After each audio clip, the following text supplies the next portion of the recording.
Janamitra agriculture cooperative സൊസൈറ്റിയുടെ list പ്രസിദ്ധീകരിച്ചിട്ടുണ്ട്. അതിൽ കുറച്ച് ഇൻഫോർമേഷനാണ് ഇത് പറയുന്നത്.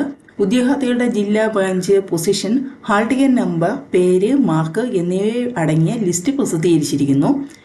അന്യ സംസ്ഥാന ഉദ്യോഗാർത്ഥികളെ പൂർണ്ണമായി ഒഴിവാക്കിയ ലിസ്റ്റാണിത്. ഇവ തന്നെയാണ് പരീക്ഷ എഴുതിയത് എന്ന് ബോധ്യപ്പെടുത്തുന്നവരെ പരിഗണിക്കുന്നതാണ്.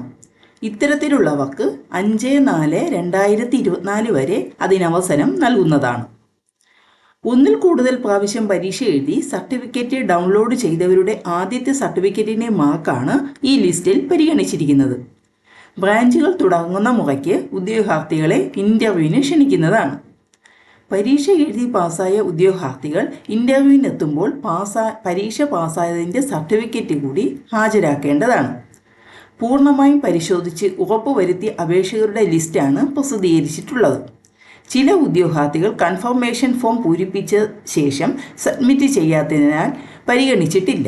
മറ്റ് ചില ഉദ്യോഗാർത്ഥികൾ ലഭിച്ച മാർക്ക് തെറ്റായും തിരഞ്ഞെടുത്ത ബ്രാഞ്ച് നിലവിലില്ലാത്തതും ജില്ലയുടെ സ്ഥാനത്ത് മറ്റു പേരുകൾ പൂരിപ്പിച്ച അപേക്ഷകരെയും ഹാൾ ടിക്കറ്റ് നമ്പർ തെറ്റായി സൂചിപ്പിച്ചിട്ടുള്ള അപേക്ഷകരെയും പരിഗണിച്ചിട്ടുള്ളതല്ല. പരസ്യപ്പെടുത്തിയിട്ടുള്ള പൊസിഷൻ മാർക്കിൻ്റെ അടിസ്ഥാനത്തിലാണ് ഏതെങ്കിലും കാരണവശാൽ മാർക്ക് കൂടിയവ പൊസിഷൻ താഴെ വന്നിട്ടുണ്ടെങ്കിൽ അവരെ മുകളിലെ പൊസിഷനിലേക്ക് മാറ്റുന്നതാണ്.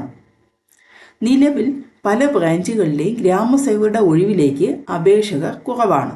ആയതിനാൽ നിലവിലെ മറ്റ് കാറ്റഗറി ലിസ്റ്റിലുള്ളവർക്ക് ഗ്രാമസേവക കാറ്റഗറിയിലേക്ക് മാറുവാൻ അവസരമുണ്ട്. ആയതിന് ഇതിനോടൊപ്പമുള്ള ഓൺലൈൻ ഫോം പ്രസിദ്ധീകരിച്ചിരിക്കുന്നു.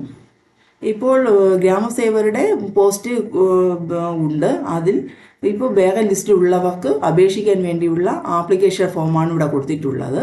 ഇവിടെ ക്ലിക്ക് ചെയ്ത് ഓൺലൈനായി അപേക്ഷിക്കാവുന്നതാണ്. ഇപ്പോൾ ലിസ്റ്റ് നോക്കാം. ലിസ്റ്റ് ഓരോ ജില്ലയുടെ ഓരോ കാറ്റഗറി തിരിച്ചാണ് കൊടുത്തിട്ടുള്ളത്.